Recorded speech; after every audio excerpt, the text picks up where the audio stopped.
Morning. I am very fortunate to consider Kay both a good friend and a close neighbor. And I'll confess, I find it really easy for me to be friends with Kay. I find her to be bright, articulate, sensitive, and witty. And best of all, she always agrees with me whatever I say. Every time, always. I think you might be remembering it a little differently. Thank you. But is it fair to say we typically share a similar worldview and beliefs and tastes and interests? We do, and we share values. Although your life has been centered in music and complexities of being a minister and so many other things that you've done, and my life has been more reclusive. I see myself as an artist. So we have different perspectives. Very much so. But for the many months that we've been gathering in conversation, we never encountered a significant disagreement until maybe a month or so ago, and it was about sharing books. On our walks, we go by the little libraries in the neighborhood, so we're eagerly sharing books with each other, and it turns out we have very different taste in books. So much so that when she told me, oh, I like a happy ending, I did not know how to process that. Because he thought I was much more complex than that. Exactly. I mean, she has such depth. But I love a surprise ending. I like the unexpected. So when we heard about the sermon series topic for this Sunday, Tales of the Unexpected, Kay came up with this great idea. What if we did a little dialogue about you like a happy ending, I like a surprise ending, and do it in front of the church? So that's what brings us before you today. So the way it's going to work, Kay is first just going to share a few storylines of stories that she likes so you get an idea of her taste, and then I'll share a couple of mine, and then she will give commentary, I will give commentary, and then since I'm introducing, I will turn it over to Kay to give her the last word. And a little program note, we discussed, especially talking about stories, you can go on and on. For your sake, we agreed to be timekeeper for each other. If I'm watching and I see that it's going on a bit, remind me of your radio days. What's the signal for wrap it up? Okay. If you see either, I'm really glad I'm mentioning this, because I'm not saying she's crazy or that's often a very derogatory symbol. So it dawns on me, I'm not going to use that symbol. But if you see me make a gesture, say something, I'm not being rude, I'm actually being thoughtful, and likewise with Kay. So Kay, tell us a couple of stories. All right. I've been reading and hearing stories since I was very young, so one of the earliest that I really liked and very much identified with as a child is the story of Cinderella. I'm pretty sure you're familiar with it. A sweet young girl is in very difficult circumstances and is being abused by the people around her and has an opportunity to meet someone and have a better life. And of course, there are obstacles along the way. The people she lives with try to keep her from taking her chance and having her chance. And of course, whether you're reading Grimm's fairy tales or watching the Disney version, in the end, magic helps her. And she triumphs. She meets the handsome prince who will marry her and take her away from her grim surroundings. It's a very happy ending. If you're reading Grimm's fairy tale, it's not such a happy ending for the stepmother and the stepsisters. Some of you have read it, I can tell. But because they're the bad guys in the story, I didn't mourn them too much. So that was justice. Then as I got older, in my teen years, I discovered sagas and science fiction and fantasy. And one of my favorites, of course, was The Lord of the Rings. Oh my goodness. Here we have a band of innocent, good creatures. They're not humans exactly. The combination of this mixture, this diverse group of people, we'll call them, take on a huge challenge. And again, fight obstacles. What they really want is to save their world. And it takes them 3 books and a huge war to do it. And in the course of the war, some of the good people are killed, but some of the other good people prevail, and by the end of the book, we do have a happy ending where they save their world, defeat the evildoers, and find their way back home where they're safe, and once again, happy. What a great ending. I've read that several times in my life. It's very inspiring because in our own lives, we do get a lot of conflicts and obstacles, and this just gives me the courage to keep fighting. Now, as I got to be a little older, I discovered romance novels. And of course, that's like eating candy. You just can't have one, you know, you need lots. And it's sort of the same plot as Cinderella, basically. There's a sweet young person who has some kind of difficult surroundings, has the chance to find happiness with the other person. In the novels I was reading, it was a sweet young girl and a handsome, wealthy man, usually. And over the course of the novel, they overcome obstacles. She does. For some reason, he's not available. He thinks he's in love with someone else, or he's arrogant, or he's clueless. Whatever the reason is, it's only near the end of the novel that he has an epiphany, or maybe she does, or maybe they both do, and they end up happily ever after. I love those books. I read them from different authors in different series until it got a little tiring. So then I discovered Jane Austen. And in Pride and Prejudice and other books, all her other books, we have a similar plot but with so many more complexities and nuances and the humor and the social commentary. So I evolved, but I still liked a happy ending. And Jane Austen always gave me that. And finally, recently, as an adult, I discovered murder mysteries. You wouldn't think that someone with my temperament would like a murder mystery because there's violence in it, there's murder. But it's the same story arc. The protagonist is not the murderer, the protagonist is the detective. And by the end, there's obstacles, there's red herrings, there's false clues, there's misleading storylines. But by the end of the book, the protagonist solves the murder, discovers who really did it, and justice is done. So yes, that's my new favorite. I'm particular. I don't want a really violent murder mystery, and so I've found a few authors that I'll read their whole series. So yes, I do like that kind of happy ending as well. And I have to tell you, Kevin, there is a book that I really don't, I mean, there's several. There's many stories I don't like, and I just have to mention them now. When I was in high school, like most of you, I read To Kill a Mockingbird. And there's a lot of, looking back on it, I realized there's some very good things that happen in that book as the children grow up and are protected by their neighbor, Boo Radley. And Scout and her brother, Jem, evolve into more complex human beings. But I was stopped by the injustice in the book and the fact that Tom Robinson was found guilty. And he was clearly an innocent man. And I was appalled. And that just hit me so hard that the whole book was bad for me. It was a bad ending. And it left me with a really queasy feeling that such a thing could happen. And I guess because it's a little too close to reality, it was not a good book for me. It stayed with me all these years. I haven't read it again, but it's just the kind of book I don't want to spend a lot of time with. And while we're at it, I'll talk about other tragedies that I really don't like. Romeo and Juliet. You would think, yeah, it's so romantic, but no, it didn't have to happen that way. Shakespeare could have written it differently. It would have been a love story. They could have survived, but no. And the same thing with West Side Story. And so I'm very careful about what I watch or read because I don't know what's going to happen at the end. I'm pretty innocent and naive when it comes to books, but now I've started to read the reviews before I read the book. Jay told me something he heard on an interview on NPR with an author one time. She said when she was growing up, her mother kept her from reading a lot of books because she said, books are dangerous. You don't know what's in them until it's too late.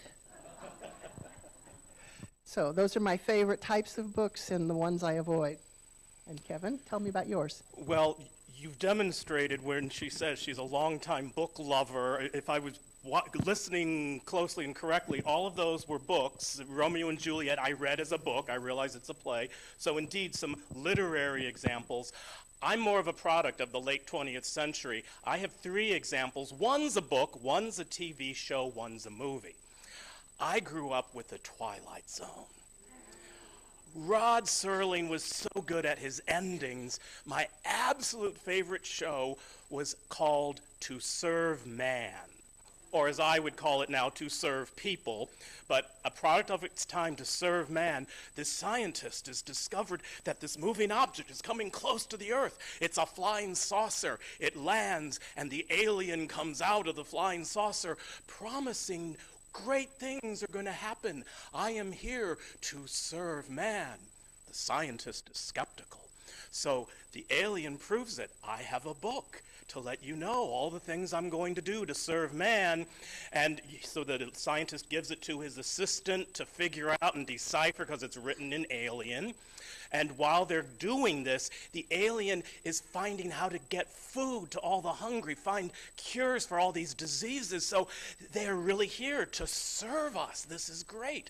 So they have discovered the title of the book is To Serve Man. The alien is true. That's what we're planned to do. So all the humans are going up on the flying saucer because the alien's going to take them to their planet where things are even better. So the scientist is packing his stuff, getting ready. He's going up the gangplank, and his assistant comes running out. Doctor, don't go. Don't get on the ship. We deciphered the rest of the book. To Serve Man. It's a cookbook. I love that ending. But on a literary note, I think if not the originator, the key genius of literary surprise endings was the author O. Henry. And many people know the story, The Gift of the Magi. The young man for Christmas, he sells his watch so he can give his wife these wonderful combs for her hair. Well, she has her hair cut off to earn money to buy a watch fob for her husband. So The Gift of the Magi, very ironic, but halfway through the story, you know the ending. So that's not the big surprise. My favorite O. Henry story is The Last Leaf. The elderly artist living in the tenements of Greenwich Village befriends a young woman living in the building across the courtyard who also wants to be an artist. Well, in typical tragic fashion, the young woman contracts pneumonia and becomes deathly ill. And as fall turns to winter, she gets worse and worse. And she sees the vine on the building across her window in the courtyard. As the winds gather and the snow falls, the leaves start dropping. And she is convinced that when the last leaf drops, she will die. It gets colder. It gets windier. It gets snowier. There's one last leaf. It doesn't fall, and it doesn't fall, and it doesn't fall. The woman makes a miraculous recovery to find out that her friend across the courtyard has died of pneumonia because he went out in the snow and the wind and the cold and painted a leaf on the vine. It was his painting that leaf that gave him pneumonia. Not a happy ending. I loved it. It wasn't tragic, it was noble. I haven't read that story probably in 40 years, but I remember that surprise ending. The last one, more briefly, the great play turned into a movie, Crimes of the Heart, written by Beth Henley, who you're more familiar with Steel Magnolia if you're of a certain age, that great hit. Well, Crimes of the Heart is similarly a great masterpiece of drama. 3 sisters, played by Sissy Spacek, Diane Keaton, and Jessica Lange. Sissy Spacek, the movie opens, she has just been arrested for having shot her husband. Didn't kill him, but he's still not happy. So she's in jail, small southern town. Her sister Diane Keaton is also in town, and she's just so befuddled and ditzy that she's just wandering through town how to help her sister. Meanwhile, their estranged diva sister from Los Angeles, Jessica Lange, arrives to help. The movie consists of these three sisters just reconnecting and dealing with the drama of their lives. My favorite scene is when Diane Keaton has a secret beau who has given her a huge box of chocolates for her birthday that her sisters have forgotten. So she comes home from work, and the estranged sister from California is staying with her, and she comes home from work to open the box of chocolates to find they're already open, and half the chocolates are half eaten. There is a bite, a single bite, taken out of half of the chocolates in the box. So she goes to her sister, "What did you do? What were you thinking?" And her sister calmly replies, "Well, I was looking for the chocolate nougat, and I just couldn't remember which it was, so I just kept sampling until I found it, and I found it." That's basically the plot of the movie, and it ends with Sissy Spacek getting out of jail on bail. No ending. I loved it. That's what life is for me. Not only is there not a happy ending much of the time, things don't end, they just endure. And I loved seeing that reality reflected on the screen. So those are my favorite examples of turns of surprise. Tell us some comments why you like happy endings. Those were unexpected endings. Yeah, thank you. Okay, why I like happy endings. It's not that I'm a sunshine and roses eternal optimist, but I would like to be, because I do pay attention to the world. I listen to NPR too much. I hear the news, I know what's going on, and the world is very frustrating. The world is hard. My life was hard before I met Jay, so there's that. My childhood was not the rosiest, but I always hung on to those stories with happy endings because I needed some hope. And the stories gave me that. And even now, I do read nonfiction quite a bit. I've read a lot of 19th century history, and so I do read things that have sad endings because, you know, if you're reading a biography of some famous person from the 19th century, they will die in the end. It's not unexpected. But when I want to escape, when I need to reset the brain and forget the noise and the anxiety and the tension, and when I have an afternoon or two, that's when I want a book with a happy ending. Because it helps me restore my inner tranquility. And if I'm reading a book that's going to jerk me around and give me an unexpected ending when I didn't expect it, it does not leave me feeling better, it leaves me with more anxiety. I don't need more anxiety. So I might not be all sunshine and rainbows, but I'm working on it. That's why I like a happy ending. I'm turning it back to you, Kevin. Fair enough. Tell me about your complex life and why you can tolerate these unexpected endings. Well, I have a surprise for you. I had the presence of mind. Don't surprise your co-host on stage in the middle of a presentation. So I let Kay know that this is not the sermon that I had planned to give at the end.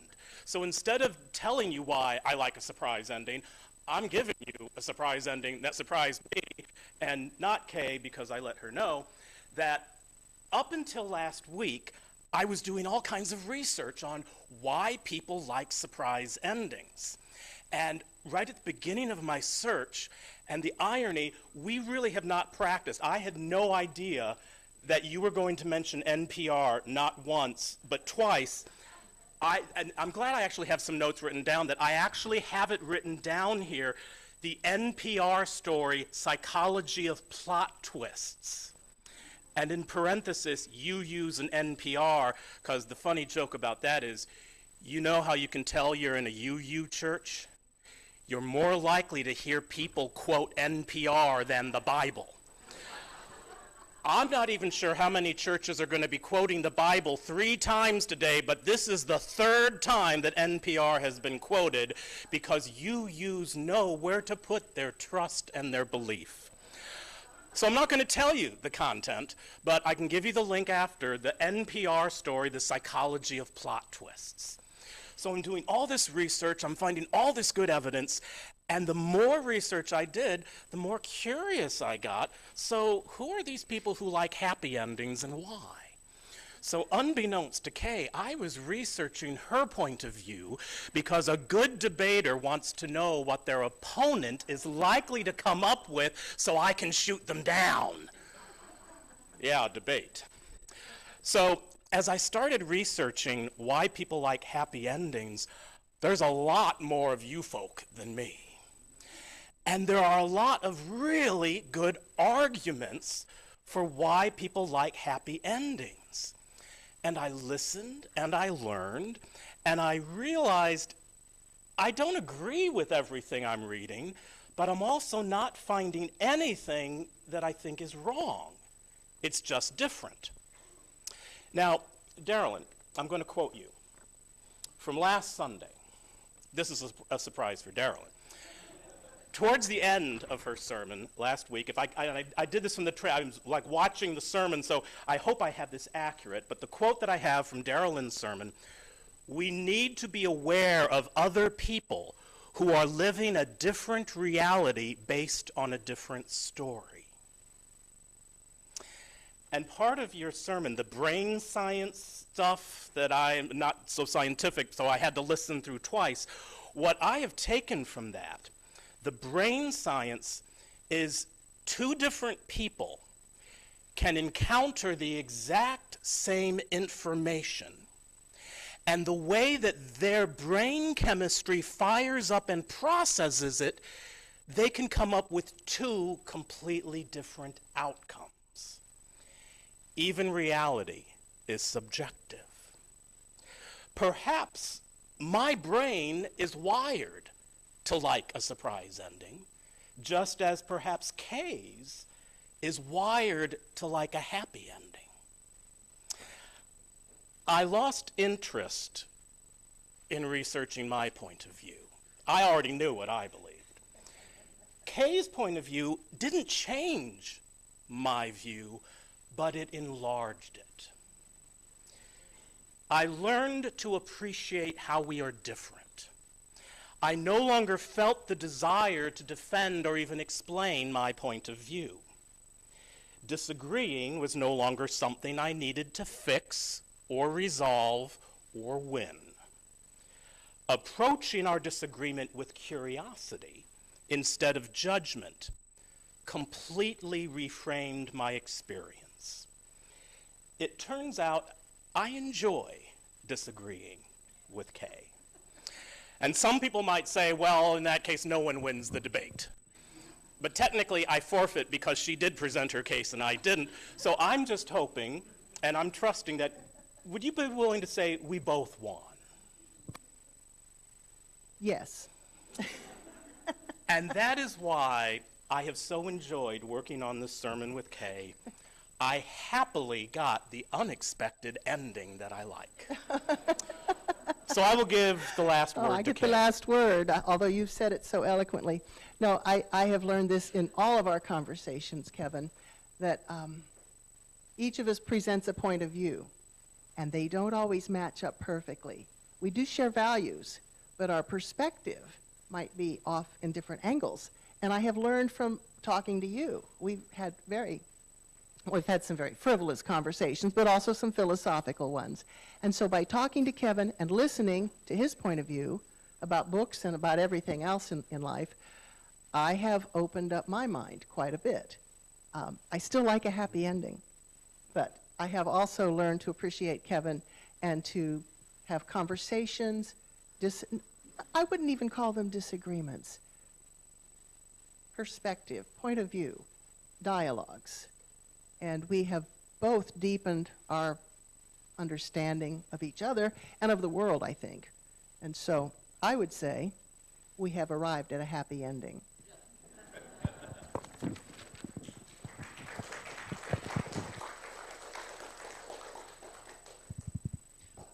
Sorry, Daryl, and I'm going